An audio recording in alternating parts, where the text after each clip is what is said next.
Bonjour Sébastien, bonjour Benoît. Bonjour Je Dorian. je suis ravi de vous Bonjour. retrouver aujourd'hui en tant que partenaire Stratexio pour vous nous parliez de la thématique les implantations à l'étranger. Donc pour commencer cette vidéo, parlez-nous un peu de vous et de Fidal. Vas-y Benoît.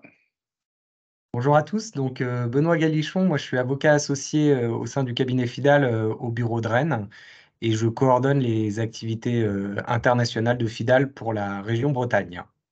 Voilà, Sébastien Lenné, donc avocat associé également en fiscalité. Je suis l'homologue de Benoît, mais sur le bureau de Nantes, pour tout ce qui est Pays de la Loire, de manière générale. Et Fidal en deux mots, donc nous sommes le premier cabinet d'avocats d'affaires en France, à peu près 1300 avocats, répartis dans 90 bureaux. On a 100 ans depuis l'année dernière. Voilà, on a une longue tradition d'accompagner les entreprises dans tous leurs projets et particulièrement à l'international depuis de nombreuses années. Voilà, on intervient avec des réseaux de correspondants. Eh ben, merci beaucoup. Donc pour rentrer dans le vif du sujet, dans le cadre d'une implantation à l'étranger, on évoque régulièrement les notions de bureau de représentation, de succursale, de filiale, mais de quoi s'agit-il vraiment? Oui, effectivement, c'est des notions qu'il est important de maîtriser puisque en fonction de chacune d'elles, ça traduit une réalité juridique, fiscale et factuelle très différente.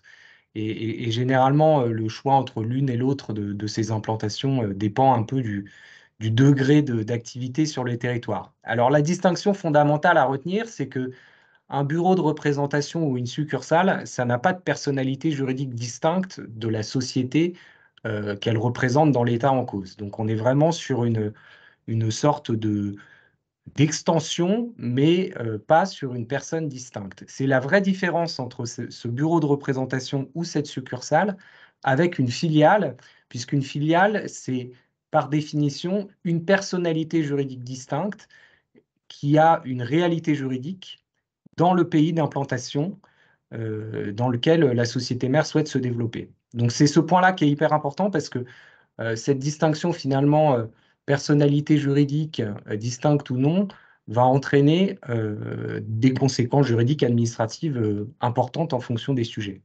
Et ce qu'il faut retenir aussi, c'est que une filiale a une personnalité fiscale également distincte de sa société mère. Donc c'est un sujet fiscal différent soumis à l'impôt dans le pays d'implantation. Mais c'est également le cas d'une succursale, puisque même si elle n'a pas la personnalité juridique distincte, elle reste un sujet fiscal dans l'état d'implantation. Donc, en synthèse, un bureau de représentation et une succursale n'ont pas de personnalité juridique distincte de la société mère. Une filiale a une personnalité juridique distincte, mais à contrario, à la fois une succursale et une filiale ont une personnalité fiscale distincte de la société mère. Merci, merci Benoît et ma deuxième question, est, est-ce qu'une forme est plus adaptée qu'une autre en fonction du projet d'implantation? Alors oui, en fait, ce qui va guider tout ça, c'est vraiment l'intensité de l'activité qu'on va déployer dans le pays ou le niveau d'investissement qu'on va engager. Un bureau de représentation, comme son nom l'indique, en fait, il fait pas grand-chose. Il est surtout là pour être une vitrine de l'entreprise. Mais toutes les fonctions hein, sont généralement assurées dans le pays d'origine. Donc on a vraiment sur place, on peut avoir un peu de personnel sur place, mais qui n'est là vraiment que pour être un point de contact et un point d'entrée et de relais avec l'entreprise. Donc si on veut ne faire que ça comme activité, ben, le bureau de représentation est parfaitement adapté. La succursale, on va un petit peu au-delà en termes d'activité. On peut tout faire en fait, hein, dans le principe, avec une succursale, la même chose qu'avec une filiale en réalité. C'est pour ça que fiscalement d'ailleurs, on les traite de la même façon. On peut tout faire. Simplement, on va avoir, la personnalité morale qui est un enjeu assez important, à la fois sur le plan juridique, mais aussi en termes d'organisation de l'entreprise, qui va changer un petit peu la donne. On peut aussi avoir des considérations très commerciales. On sait très bien que la plupart des gens préfèrent traiter avec une société qui est établie dans le pays plutôt qu'avec une société étrangère, quand bien même elle aurait une succursale locale. Donc des fois, c'est commercialement plus puissant, plus pertinent d'avoir une filiale plutôt qu'une succursale. On peut aussi avoir des considérations financières. Si on a un projet d'investissement assez important, qu'on veut lever des financements locaux, ce sera plus facile avec une filiale qu'avec une succursale. Voilà. On peut aussi avoir parfois des exigences de réglementation locale qui font qu'on n'a pas le choix, en fait, et que là, pour une activité donnée, il faut une société, peut-être un capital minimum donné, etc. Enfin, un certain nombre d'exigences qui font que ça va concentrer le choix sur une forme particulière. Donc, et ce qu'il faut retenir aussi, c'est que ça peut être évolutif, c'est-à-dire qu'on peut commencer par un bureau de représentation, puis petit à petit, un niveau d'activité qui se développe et on passe en succursale, et puis voilà, on pérennise l'investissement, on va au-delà et on crée une filiale. Donc en fait, ça peut s'aménager dans le temps. Une dernière juste petite spécificité, pour des activités vraiment là, de chantier notamment, lorsqu'on fait un chantier à l'étranger, à partir du moment où il dépasse une certaine durée dans le temps, qui est variable en fonction des pays, on n'a pas le choix, ça devient une succursale automatiquement. D'accord. Merci Sébastien pour ces précisions. Ma question suivante, va être que quels vont être les enjeux, les principaux enjeux fiscaux d'un projet, d'implantation à l'étranger? Le point majeur, c'est la territorialité de l'impôt, c'est-à-dire où est-ce que vont être imposés, dans quel pays vont être imposés les résultats d'une société et de ses implantations à l'étranger. Et donc c'est là où on va revenir sur cette distinction de personnalité fiscale entre bureau de représentation d'un côté et succursale filiale de l'autre. Dans le cas du bureau de représentation, comme on l'a dit, il n'a pas de personnalité fiscale distincte, c'est-à-dire que le résultat réalisé par la société mère, entre guillemets, dans le pays d'implantation du bureau sera intégralement imposé dans l'état d'implantation de la société mère. Donc, on n'a pas de personnalité fiscale distincte, aucun résultat taxable dans l'état d'implantation du bureau. Différence fondamentale, à partir du moment où j'ai une succursale ou une filiale dans cet état d'implantation, je vais devoir rattacher à cette succursale ou à cette filiale les résultats liés à son activité sur le pays en cause. Et donc, dans cette situation, finalement, je vais devoir répartir en quelque sorte le résultat de chacune de mes entités. Cette distinction peut poser une certaine difficulté en cas de succursale, parce que succursale, on a vu qu'on n'avait pas de personnalité juridique distincte. Donc finalement, on n'a qu'un compte de résultat, on n'a qu'un bilan à la fois pour la société mère et sa succursale dans l'état d'implantation. Pour autant, comme on a une personnalité fiscale distincte, on va devoir avoir une sorte de comptabilité analytique de manière à être en mesure d'attribuer à mon établissement, à ma succursale, le résultat qu'elle réalise dans ce pays et donc les produits et charges correspondant à l'activité locale. Dans l'hypothèse où j'ai une filiale, j'ai moins cette difficulté parce qu'elle a la personnalité juridique distincte. Donc, par définition, dans cet état, elle doit déposer des comptes, elle doit établir une déclaration de résultat. Et donc, j'ai finalement un suivi administratif qui peut être un peu plus clair que dans une relation succursale siège, entre guillemets. Et cette question, finalement, de la répartition du profit entre l'état d'implantation de la société mère et celui de la succursale ou de la filiale va poser la question du prix des transactions que je réalise entre ma société et ma filiale ou ma succursale dans l'état d'implantation. Parce que là, la tentation peut être grande de piloter en quelque sorte la marge de ces transactions intra-groupes pour localiser le profit dans l'état dans lequel le taux d'impôt est le plus faible. Et c'est toute la réglementation des prix de transfert qui intervient à ce moment-là pour finalement imposer aux acteurs économiques de réaliser ces transactions intra-groupes à un prix de marché, c'est-à-dire au prix qui serait applicable en cas de transaction entre entreprises indépendantes. Et c'est un point important à partir du moment où on commence à avoir des transactions entre une société mère, une filiale, par exemple une filiale de distribution à l'étranger, c'est de s'assurer que le prix des transactions entre ces deux entités est cohérent avec le principe de pleine concurrence au regard des fonctions et risques supportés par chacune des entités.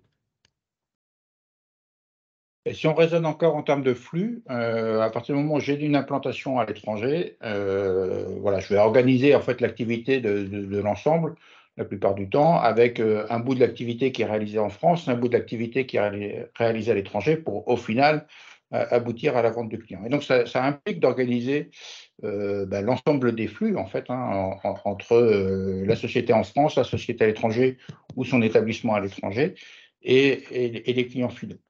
Alors, ça pose un certain nombre de sujets. Alors, il y a notamment tous les sujets TVA. Hein. À partir du moment où on parle d'un flux, il y a la TVA qui n'est pas loin. Alors, TVA qui est un système européen qu'on connaît bien et qui a tendance à s'harmoniser. Donc, il faut quand même, on a un certain nombre de particularités encore dans les pays. Donc, il faut toujours s'assurer que le traitement est bien le même que celui qu'on connaît en France. Mais voilà, on a un régime à peu près commun. Dès qu'on sort des frontières de l'Europe, on peut être confronté à des équivalents de la TVA localement.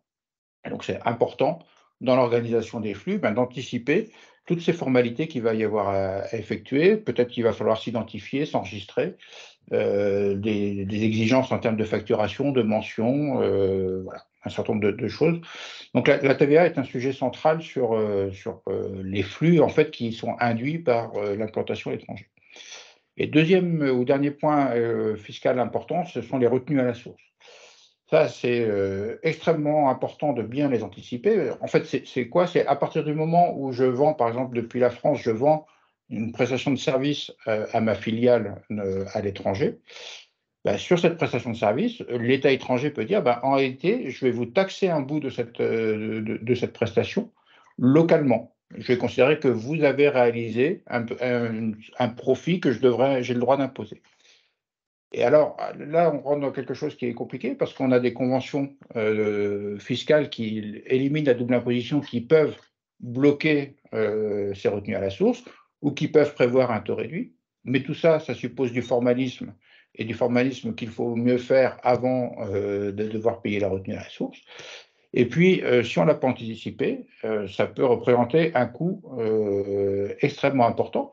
Juste pour exemple, en France, le taux standard de retenue à la source pour une société, ça va être 25%, qui est le taux d'impôt sur les sociétés. Mais ça ne s'applique pas sur un bénéfice, ça s'applique sur le montant total de la transaction.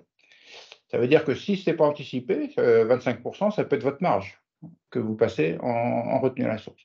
Donc ça, c'est vraiment un élément central et important à bien anticiper, bien connaître, pour pouvoir se mettre dans les clous de la loi.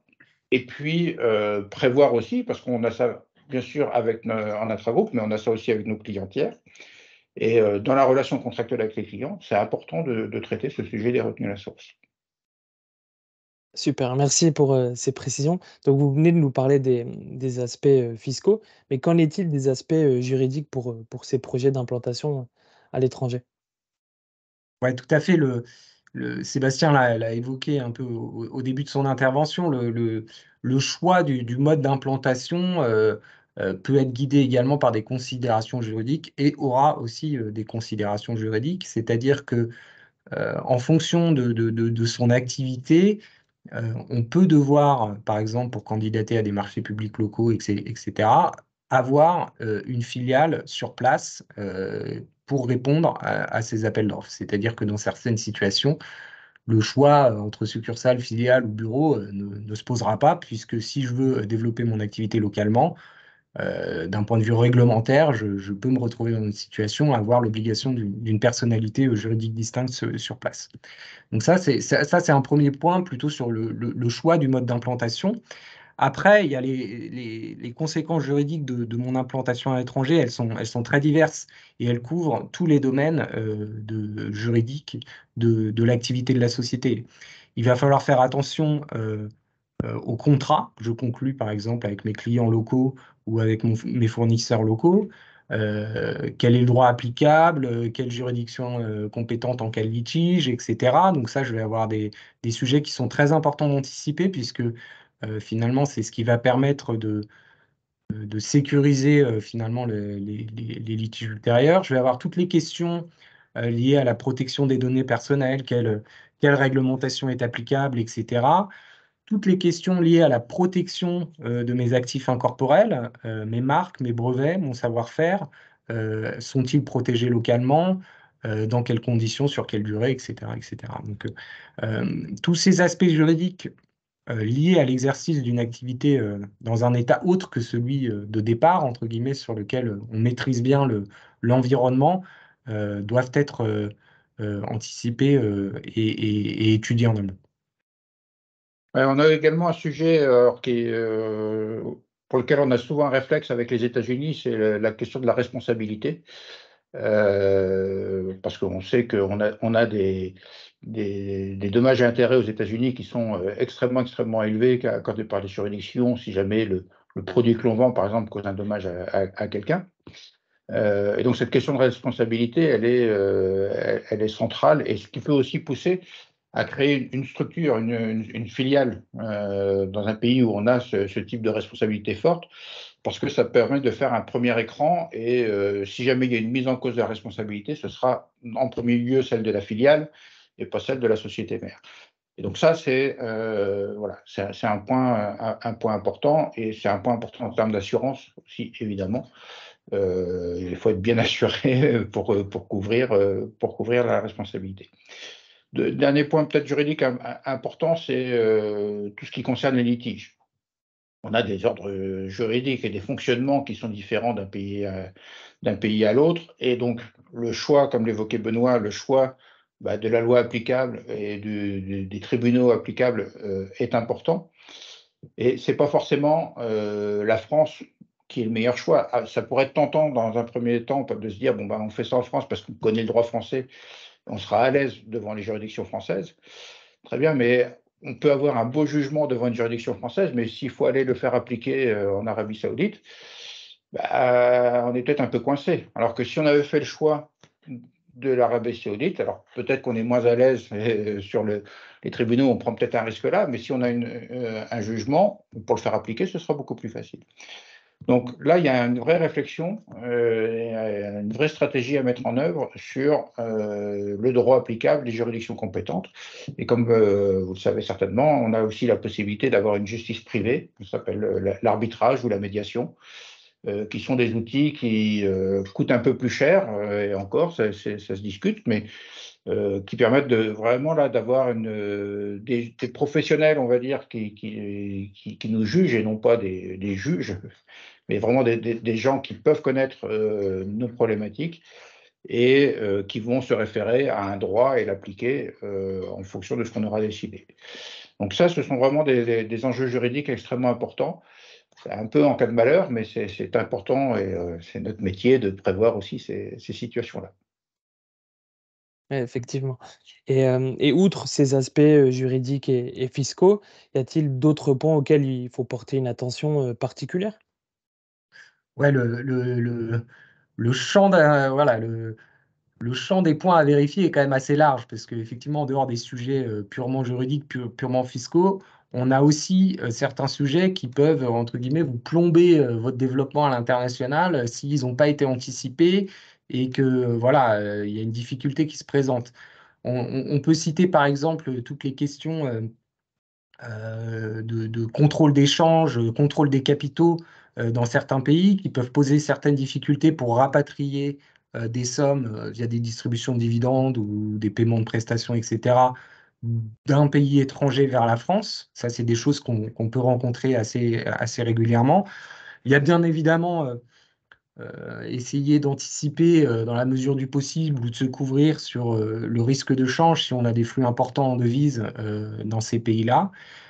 Ça, c'est des points qui peuvent avoir un impact fort, hein, sur le business plan local. Donc, il faut aussi voilà, prendre en compte dans la construction de son projet à l'international. Ouais, également, dès lors qu'on est sur un projet d'implantation à l'étranger, il y a la question de la mobilité des salariés ou des dirigeants, euh, avec des sujets de visa, de permis de travail, de régime fiscal, de régime social applicable. Mais bon, pour tout ça, il y a une autre vidéo Stratexio sur laquelle je vous renvoie. Effectivement, Sébastien.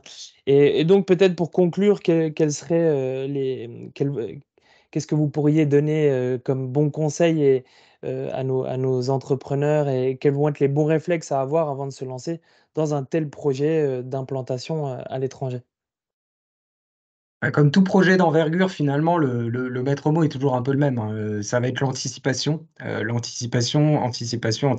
C'est vraiment ça qui est important, c'est de se dire, bah voilà, en amont, quels sont les points que je dois vérifier ou anticiper, et pour me permettre finalement, à partir du moment où je me lance, d'avoir très peu d'angles morts et d'être voilà, à peu près rassuré sur comment les choses vont être traitées juridiquement, fiscalement ou en cas de difficulté. Voilà.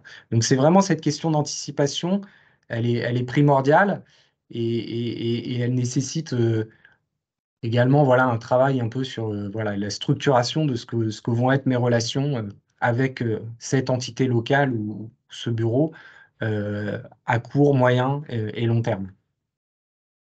Ouais, ça demande en fait beaucoup de coordination, hein. Il y a beaucoup de parties prenantes dans un projet d'implantation à l'étranger, puisque par définition, on va avoir une équipe projet en France, mais également des managers ou des salariés qui vont partir là-bas ou qu'on va recruter sur place, des conseils locaux. Et donc, voilà, il faut consacrer du temps en fait à coordonner tout ça.